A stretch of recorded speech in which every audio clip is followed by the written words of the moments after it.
Today on the Trent Out Loud Podcast. Not like that has any relevance, but I just want to point that out because I'm a Ross hater. Yo, you go against Drizzy, man, I'm coming for your neck, Ross. What up? It's your boy, Trent Out Loud, and now I'm back with another episode. All right, it's Tuesday morning. Happy post-Canada Day. Is it post-Canada Day or pre-Canada? Yeah, happy post-Canada Day to my Canadians out there. So yesterday was Canada Day for those of you in the rest of the world. So that's why we did not have a show yesterday. We had a great long weekend. Well, I hope everybody did. It was really fun. I had, let's not get into my personal life, but I had a very good long weekend, had some partying, had some relaxation, had some outside barbecuing, had a good time, man. I was with my family yesterday. So I hope you guys got to spend your weekend, got to spend some time with your loved ones, your family, your friends, whatever, you had a good time. But it's back to work. So let's go. All right. I got 3 lead stories for you guys today. First, we're going to talk about Rick Ross getting jumped in Vancouver for playing Kendrick Lamar's Not Like Us. Then we're going to talk about the Supreme Court ruling granting immunity to presidents. And then we're going to close out lead stories talking about Diddy getting dropped by a powerful NYC law firm. Then we're going to jump into the quick news. We're going to talk about Latto, Nicki Minaj, Keith Lee, Young Thug. Then we got question of the day. And then, of course, we're going to close out with some sports news. We're going to talk about Klay Thompson getting traded to the Dallas Mavericks. If you guys remember, that was one of my 3 teams in the NBA. So Klay is going over to Dallas. We'll talk about it. Y'all know what time it is. Turn your TVs, radio, or your devices up. I'm about to start this show. Let's go. Rick Ross and crew allegedly involved in physical altercation in Canada. All right, so let me just tell you right now, it's not allegedly, it's fact. We have video proof to prove it. Video circulating online seemingly shows Rick Ross and his crew going back and forth with some men in Canada. Things eventually turned physical between the two groups, and one man even accused Rick Ross of disrespecting them in their own city. All right, so there's not too much details to this story. Rick Ross had a show in Vancouver that was barely, I don't even know. I would even say it was 3/4 of the way full. It was pretty empty. Not like that has any relevance, but I just want to point that out because I'm a Ross hater. Yo, you go against Drizzy, man, I'm coming for your neck, Ross. So the concert was oh my gosh, literally 20% sold out. And then after, kind of on the side, Rick Ross started playing, he had his DJ play Not Like Us in Vancouver. Why would you do that? Why would you want to antagonize people? Now, when I first saw the videos online, I saw the Canadian flags in the background. And I, like a lot of people, automatically assumed he was in Toronto. But once the more details kept on coming out, you saw it was in Vancouver. So, but just because it's Vancouver and not Toronto, you shouldn't be playing that song anywhere. People think Canadians are soft, they're never going to do anything. And that's probably how the altercation got started. It's yo, why are you trying us? And that's the thing, all jokes aside about the diss and Ross, I don't hate Ross at all, whatever. But, all jokes aside, there is still some sort of, back and forth that you have with Drake. You know what I mean? And you're coming to his country and Drake, it's not like the US where we're LA, New York. The Toronto Raptors are the Canadians team. You know what I mean? So rapper, as a country, we rep Drake. And yeah, some people might make fun of him online saying, oh my gosh, Canada's not supporting him. It's still disrespectful playing the Kendrick diss track on Canadian soil, and you're one of the people that were beefing with Drake. So it's just literally stupid for Ross to have done that. Just as simple as that. The video, which I have all over my Instagram page, so I'm going to put up a small one on my YouTube page here. But if you want to see all of the videos, go to Exclucity Media, and you'll see I put all of the videos up on there. But yeah, there's a guy just back and forth. He's yo, man, there's just guy stuff talking, whatever. And then this one guy swings and punches Ross in his face, and then the bodyguards started getting into a fight. One guy actually got knocked unconscious. One guy was like a 7-foot guy, and he was like on the floor. They were treating him like a little rag doll. So it really, really went down. So I know a lot of people are like, yo, Canada stood on business, standing up for himself, whatever. And I'm not here on this radio or on this YouTube video to try to promote violence or do anything like that. All I am saying, though, is that right or wrong, don't come to a man's country and provoke the people from that country, because there's going to be somebody who's going to want to represent. Even if they're not a Drake fan, they're just not going to they're not just going to stand up for the disrespect. So that's it. Ross posted pictures of him on his plane back home saying, yo, I'm taking my boys to Wingstop. He's acting like he's totally fine. He's putting out pictures, but one picture, his face is down. The other picture, he has a drink and he's kind of covering his face. So I don't know if maybe that punch landed and he has a little bruise or whatever, but he's not fully showing his face. Drake put out a video where he came out, he's like, hey, happy Canada, everybody. Shout out to Toronto, all the way from Toronto to Vancouver. And then he had a little chuckle, a little bit of laugh. So he didn't come out and say exactly what we knew he was saying on that video, but he's basically coming out saying, I know, respect Vancouver. Thanks for standing up for your boy, and laughing at Ross. So we'll see what comes of it. I do not think that this is going to turn into a territorial beef.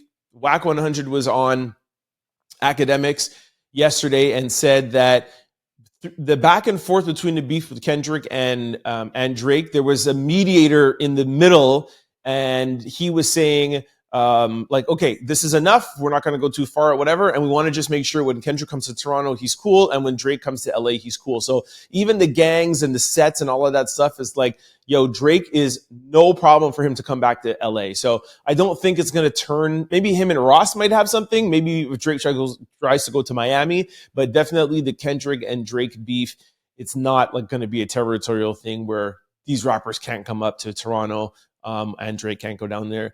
But what I do know is that Drake is not going to go to LA and start playing the Kendrick diss tracks. Like that's my point. There's a level of just common respect that we have to show each other, right? So anyways, we'll see. We'll follow up. We'll see what happens, or we'll just let this die. Let me know what you think of it. Send me an email, trentoutloud@cfqr600.com. Comment below, or send me a DM at any of my social handles, Trent Out Loud or Exclucity Media. I'll spell Exclucity because I know it's new for you guys. EXCLUCITY.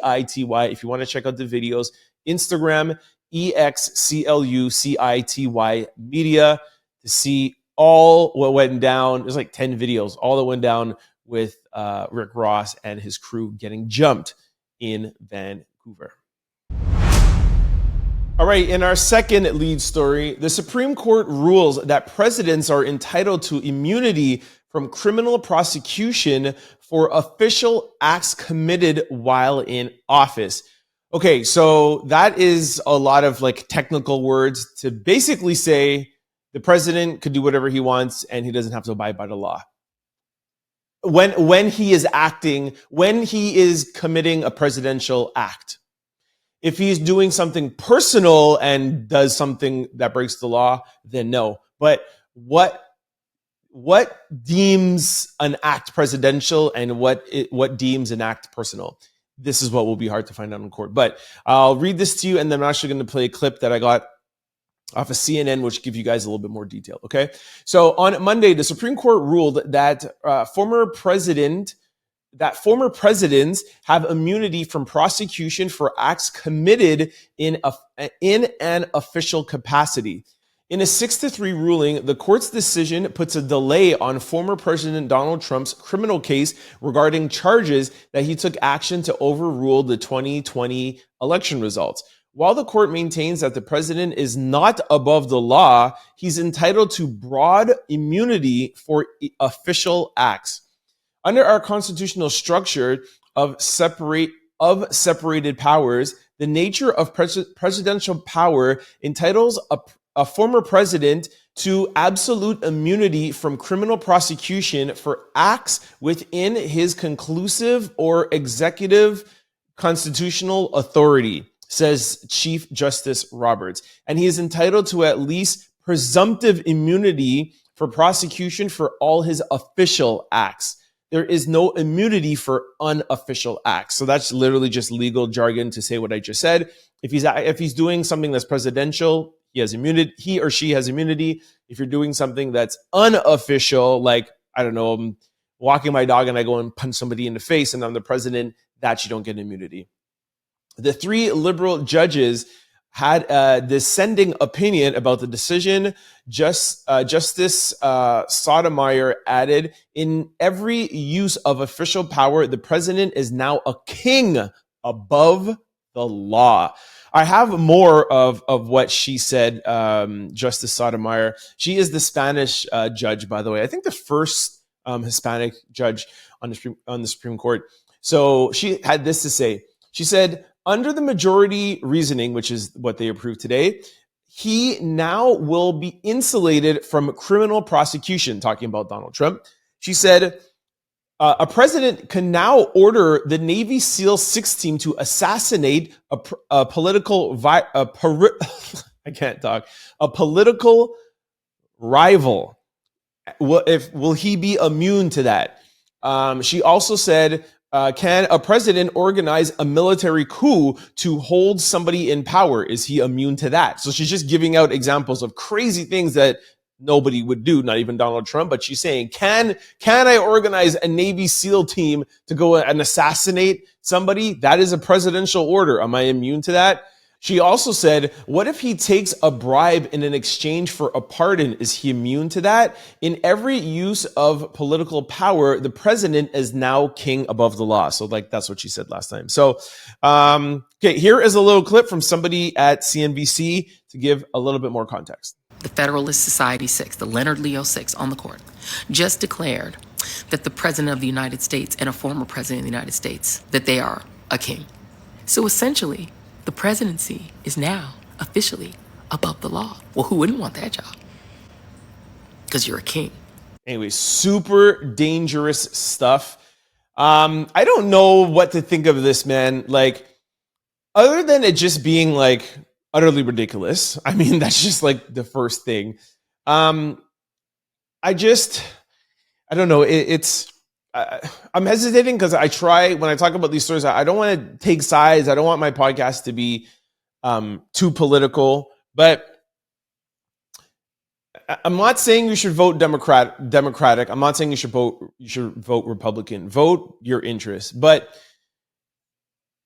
just to make you think about something, to my American listeners out there, a vote for Joe Biden is not just I'm voting for Joe Biden. You're voting for the Democratic policy and the Democratic beliefs that they have. So I know that everybody is still upset. Well, not upset, but everybody is still, on Joe Biden's case for the debate last Thursday. Oh my gosh, he can't talk. He mumbles, he stumbles, he's old, whatever, blah, blah. And I get that. I laughed at it too. But voting in Donald Trump gets decisions like this. That's all I'm saying. I'm not saying not to vote for him, but I'm just saying there's 3 more seats that I think 2 or 3 more seats that are going to be available in the Supreme Court. And that's the thing, is that Trump has stacked the court and now it's a conservative court. That's why they're turning over Roe versus Wade. That's why they're overturning all of these things that will eventually turn the U.S. back to 100, 150 years ago, where Black people might lose their civil rights. Women might lose their voting rights or their job rights. And it just seems like they're picking away at the constitutional advancements that they've made over the past couple of years. And they're just taking those away and then adding things like a president is above the law as long as he is doing a presidential act, which you could say anything is really actually presidential, because you could say, my example that I said, walking my dog and punching somebody, well, yeah, I was the president at the time. I was walking my dog and I feared for myself. So I had to anyways, that's actually self-defense, but you guys know what I'm saying out there. So all I'm just saying is, for my American listeners, just when you're voting in November, both sides, just don't think about Donald Trump and don't think just about Joe Biden. Just think about what the Republicans believe and think about what the Democrats believe, and then decide which one you feel both suits your needs. That's where I'm going to leave it off. You decide where your values align on, and that's who you should vote for. All right, this brings us to our third and final lead story. Diddy dropped from powerful NYC law firm after Lady Gaga's ultimatum.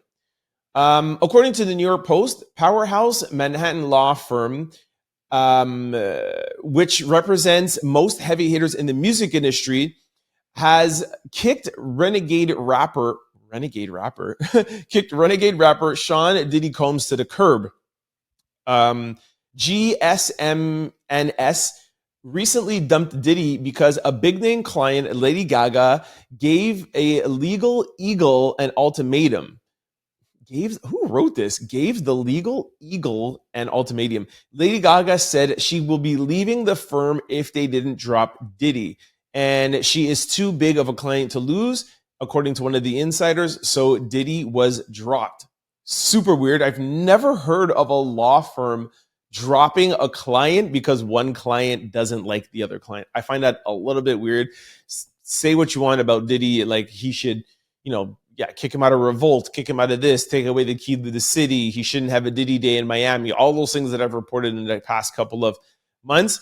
I will say, I think this is super weird that a law firm would say, okay, we're going to drop a client because another client doesn't like them. Like, that's what lawyers are there for, is to represent artists. But the one thing that I will say is that it sounds like this is just a musical law firm. And I just feel like maybe because it's music, and then Lady Gaga's like, hey, I don't want you as my law firm getting caught up in what he's doing, and I don't want to represent that. And I think maybe there was a more collective, there was more artists that were probably on Lady Gaga's side. Why she got called out sounds a little bit weird to me. I think there's probably more artists there that were like, yeah, we don't want you representing us if you're representing Diddy. Again, not on the criminal side, but probably on the music side as an artist, right? So anyways, Diddy has been very quiet. He's been following all my recommendations. He deleted all his stuff on Instagram. He's not posting. I saw his twin girls out somewhere. I think they were at like the BET Awards, or they were out somewhere. But other than that, like I said, I think his whole family should just chill. But you haven't heard anything from the Sons. You haven't heard anything from Diddy. I think he should just lay low for like another year or so. Hopefully he will not pop up. He can't avoid things like this, like his law firms dropping him. But he seems to be doing the right thing. And of course, we're still going to wait around to see if he's going to be charged criminally. I think that's going to be the real tell. Yes, the video came out and we know that he was abusive, but all the other things, all the other sexual allegations, I don't even want to say these things and set off any flags on YouTube, but you guys know by now all the other allegations. Can't wait to see what he is charged with. And then, of course, what happens in court. And then obviously, ultimately, if he will actually be charged and going to jail. So that's it with my Diddy update. My gosh, I remember the times where like every day I had a Diddy update. I'm so happy I don't have to talk about Diddy that much anymore. But let me know what you guys think. Send me emails, comment below, send me DMs. What do you think about Diddy getting dropped by a law firm? Does it sound weird to you like it sounds to me? Let me know. Send me an email, comment below, or send me a DM. All right, this brings us to quick news. Ring my bell. Latto responds to Twitter users who implied that Drake influenced her new song, Big Mama. Do y'all hear the resemblance? Folks online are saying that the beat switch and the flow on Latto's Big Mama's track was influenced by Drake. So people I thought that would probably like upset Latto, and Latto wrote back and she retweeted back and she said, Drake's the GOAT. So we all know that Drake was dating Latto's little sister, which a lot of people didn't like because she was 21 and Drake is 37 years old. But so maybe there is a little bit of closeness, and maybe he did help her. Maybe I think we would have known by now if he wrote it because she would have had to give him credit. But maybe he did help produce, or maybe she was just inspired. There's a lot of new kind of like elements that are in hip hop that were ushered in by Drake, right? That switch, that beat switch. Sometimes Drake would switch beats 3 times in one song, and that switch up the flow. I particularly don't think it sounds too Drakey. I can hear the other than the beat switch and a tad bit of influence. I don't think it's like a direct copy. And I love the song, so shout out to Latto. Just quickly, because we didn't have a show Monday, I missed covering the BET Awards. But I want to say shout out to Latto, Sexy Red, Ice Spice, all the women who did the Usher tribute show. It was an amazing, amazing show. BT killed it. I loved every minute of it. I loved all the female rap. Oh, sorry, Megan Thee Stallion. Megan Thee Stallion opened the show. I thought it was a good show. I was talking to my friend the other day, and I was like, yo, award shows are not like how they used to be. I remember back in the day, we'd run and watch every award show, and I made sure yesterday to watch it because I know a lot of my female rappers who I love will be on it, so I wanted to see them. Everybody killed it. And although the Usher tribute was well done by the people, by the performers that were there, I still feel like they completely missed the mark, and they should have had some guys performing, and the women who they had performing could have been a little bit more. Like, I love Keke Palmer, but she's not a dancer, she's not a singer. Like, what is she doing up there? You know what I mean? Like, anyways, yeah, I think they could have done a far better job with Usher, man. You had to have gotten Chris Brown off tour. You had to have. That's what you should have done. You know what I'm saying?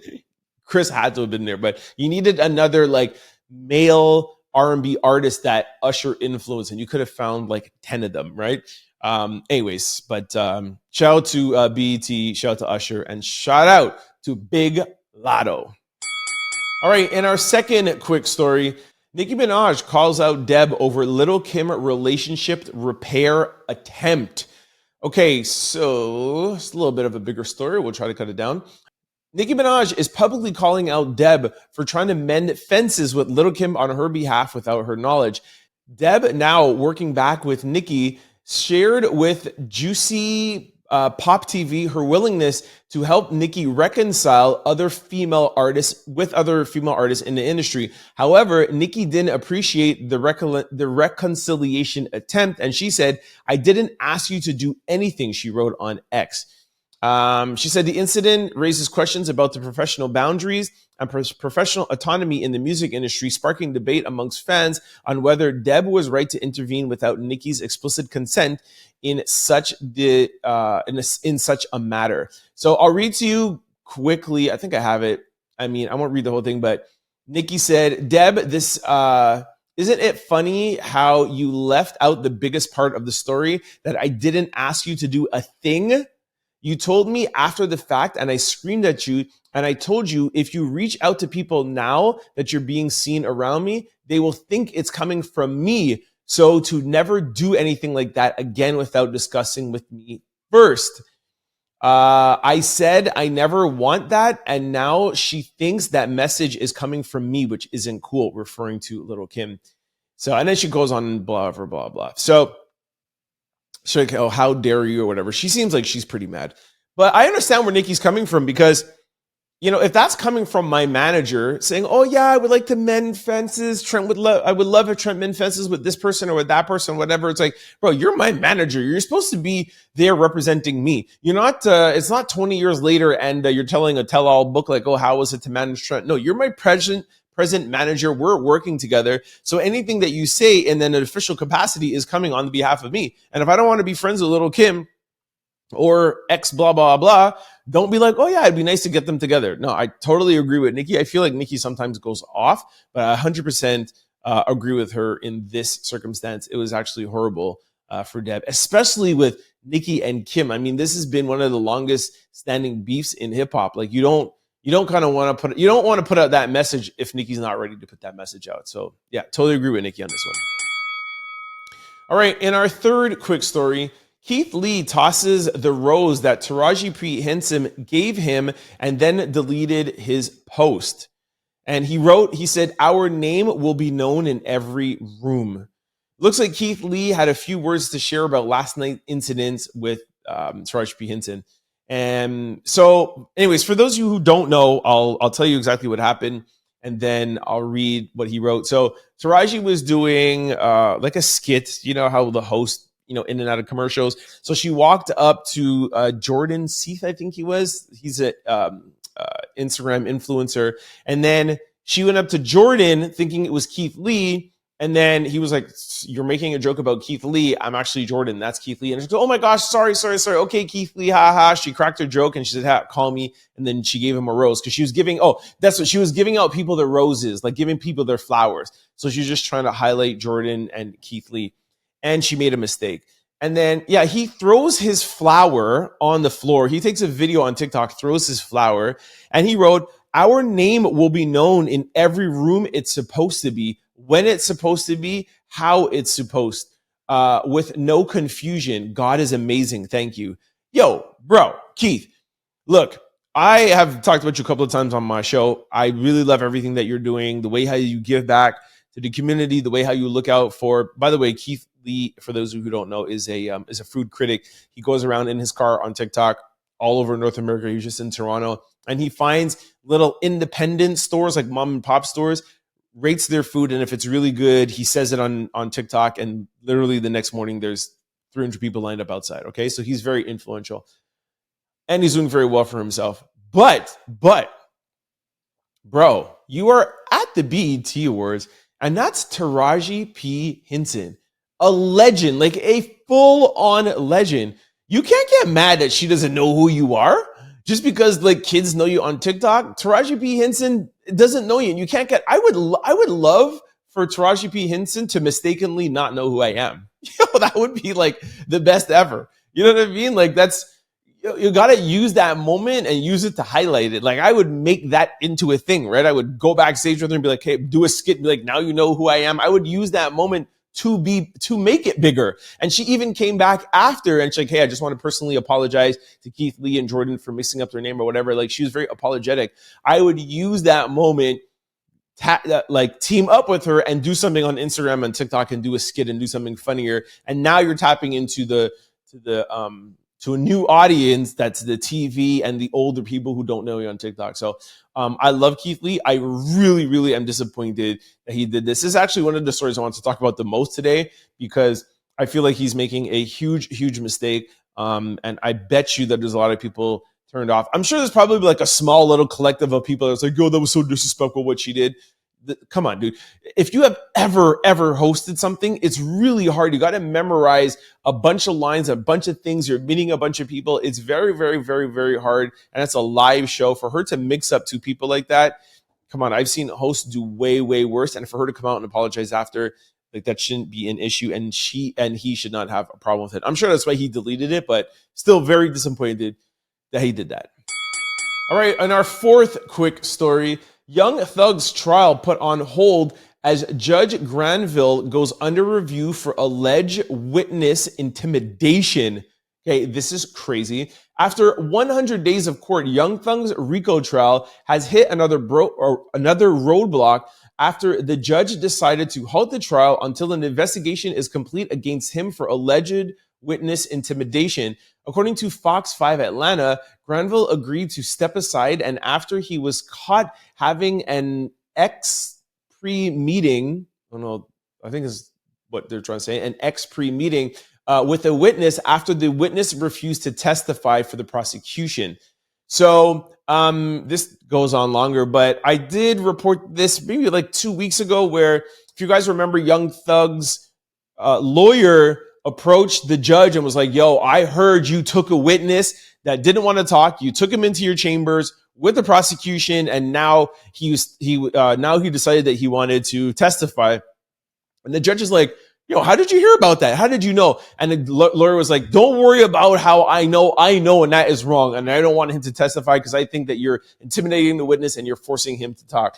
Anyways, the judge wanted to put the lawyer in jail for not telling him. The lawyer stood his ground, stood on business. I was like, if you're going to put me in jail, put me in Young Thug's jail so that I could be with him on the weekends and we could talk about the case. Anyways, the lawyer ended up getting an appeal, so we're going to see what happens to that. If anything happens, he has to go to jail for 10 days, not the end of the world. But now the judge, because this happened, it now is going to has to recuse himself, and now he's going to be off the trial. What I want to know is what happens to Young Thug now? Does he get to go home, or does he just have to sit down in jail while they find a new judge, find out if this was witness tampering? could the lawyers now go in and ask for a mistrial and have this completely out, let Thug out, and decide if they want to try him again? Is that what's going to come up next? I don't know. I was looking everywhere online and nobody has that answer yet. Nobody has told me. So if anybody out there knows what is happening with Thug, please comment below. Send me an email, trentoutloud@cfqr600.com, or definitely please send me a DM at any of my social handles. Exclucity Media, EXCLUCITY Media on Instagram, or Trent Out Loud. All right, this brings us to question of the day. I already know that I'm going to regret this because I'm going to hear one song. So the question is, what song do you have on repeat right now? Here we go. As a Canadian, I should not have picked this. Izo Boomio said, "Psst, I see dead people." Okay, Kendrick. Somebody wrote, what? Oh, okay, Kendrick. Somebody wrote, Daphne Dolly put, he's a fan. Then they put a Kendrick emoji. I literally picked this because I was like, oh, I'm going to find some new songs. Of course not. Somebody wrote, Not Like Us. I can't get enough of it. I Am Like Me said, Not Like Us, just does something to me. Prissa82 said, I Say Oh Baby. I don't know what that is. Okay, here's something new. Color My World Beautiful said, all of Chris Brown's songs all the time. Okay. Somebody said it's 7 p.m. Friday. Oh, that's Glow. TGI Friday. That's a good song, man. Courtney Brown Nicole said, Feel Something by Chris Brown. See, I'm going to check out Chris Brown's new album. I haven't heard any songs off it, actually. Lacey Letitia said, Oh, Viho. Another Kendrick vote. Faith Marie said, No Chill, Party Next Door. Somebody said Kendrick Lamar, Not Like Us. The Boy Is Mine remix with Brandy and Monica. You know what? I heard something like that they're doing a remix, or doing, like, they're going on tour and they updated. I'll definitely check that out. Somebody said The Air Conditioner. Ha ha ha. Euphoria, Not Like Us. It's an addition at this point. Not Like Us. Chris Brown, Residuals. I heard that was good. Whatever You Want, Tony. Residuals, Chris Brown again. All right, let's see. Somebody put a list here. Oh, yeah, okay. Somebody put a list. Soul Marcus, 82, said Chris Brown, Residuals. SZA, Saturn. Bryson Tiller, Chow. Jacob Colliner, Bridge Over Troubled Water, featuring John Legend. Okay, I never heard this. All right, that's it. A lot of Chris Brown and a lot of Kendrick Lamar. I would say it's split evenly. So, all right, so those were not great answers. If any of you have any songs that you have on repeat right now, new songs, let me know about them, please. trentoutloud@cfqr600.com. Comment below. Send me a DM. Exclucity Media on Instagram, and at Trent Out Loud on Instagram. All right, this brings us to sports news. Klay Thompson will be joining the Dallas Mavericks on a 3-year, $50 million deal with a player option, sources tell ESPN. Klay Thompson ends a historic Warriors run as part of a multi-team sign and trade that also sends Josh Green to Charlotte. So, like I said at the top of the show, Klay is out. It is a little bit bittersweet because Warriors are actually still my favorite team in the NBA. I have been going for them since Kobe retired. Actually, that's been my team. So it's sad to see him leave, and I'm actually going to go over what they did together. The Splash Brothers. Who was the other part of the Splash Brothers? Was the Splash Brothers just Klay and? I think it was Klay. Steph, and there was somebody else at one point. I can't remember. But anyways, so these three guys, Draymond, Klay, and Steph, together played 720 games, 420 regular season wins, 98 playoff wins, 23 playoff series wins, 6 finals appearances, and 4 NBA championships. Yo, that is crazy. That is a dynasty that will go down in the history books, man. That you're not going to see that too often. Six final appearances and 4 championships. 23 playoff series wins. That is crazy, man. Look, it's sad to see Klay go. Like I said, a lot of people, the sports analysts, the experts out there say that it was time for him to go. He definitely is a shell of what he used to be. The Warriors offered him a 2-year, $40 million contract. I think it was last year or for this season that just ended. He declined it, thinking he would have a better season, but he ended up not having a great season, which was even more proof for them not to re-sign him and keep him. If he would have had a great season, he had the option, right? Which now he has in Dallas now in 3 years, he'll have an option. Do you want to renew or do you want to go and be a free agent? So I think that's probably his mistake. He should have taken the $40 million if he wanted to stay, because we all know that Klay didn't want to leave. So, but that's it. It's over. He's gone. I think it's a good move for us at Dallas. I think if Klay really dedicates himself in the offseason and gets himself back to 50% of what he once was, and then you have Luka and you have Kyrie. I mean, let's just not get it twisted. I know they didn't play good in the finals, but they still went to the finals. You know what I mean? Like they still beat the West, and the West was a heavy, heavy, heavy conference. So those 3 guys together, the new big 3, I think could definitely make it back to the finals again and probably win. We will see. So that's it. Klay is out. It's over with. I'm actually happy because they were talking about that for like months. So it's over. It's done with. Perfect. All right. That is it for the show. Thanks for hanging with me. I will see you tomorrow, Wednesday. Just to let you guys know, we are not doing a show on Thursday and Friday. As you guys know, this is a North American show. So we do highlight the entertainment news, but Thursday and Friday will be, oh my gosh, not Canada Day. Hello, Independence Day, 4th of July. So 4th of July, things will shut down in the US. And so will Friday be. So we're going to align and take those days off too. So we'll have one more show. It will be Wednesday morning, and then we will be off Thursday, Friday. So thank you for kicking it with me. That just means that your boy has a 2-day work week this week. Hey. All right. Thanks for kicking with me. Before I go, just want to remind you, if you're used to watching this show on YouTube or podcast platforms, please try to check me out on cfqr600.com from anywhere in the world, any device. Just go to that website and you'll see Listen Live. You can click and listen to the show live from Monday to Friday from 11 to 12. We do play the Trent Out Loud podcast. We mix it in with 90s and 2000s hip hop and R&B. It's a great way to listen to the show, break up your day, and get some news and get some good music. So please try to check it out.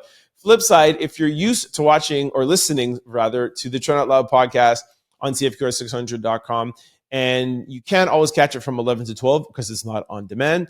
You could always catch the on-demand version without the music on YouTube or podcast platforms. Just go to your desired site, type in Trent Out Loud, the show will pop up. Don't forget to hit the follow or subscribe button so that you can be notified every time we upload a new show. And for those of you who like watching video along with the podcast, Spotify also now carries video, and it's a great way to watch it because now it's in the Spotify app. You can close the app, go and do whatever you want, and the video will still play in the background, whereas YouTube, it doesn't play in the background. So that is it. Those are all the ways. And like I said, please, please, please follow me on my 2 Instagram handles, Exclucity, EXCLUCITY Media, Exclucity Media, and at Trent Out Loud on all social platforms.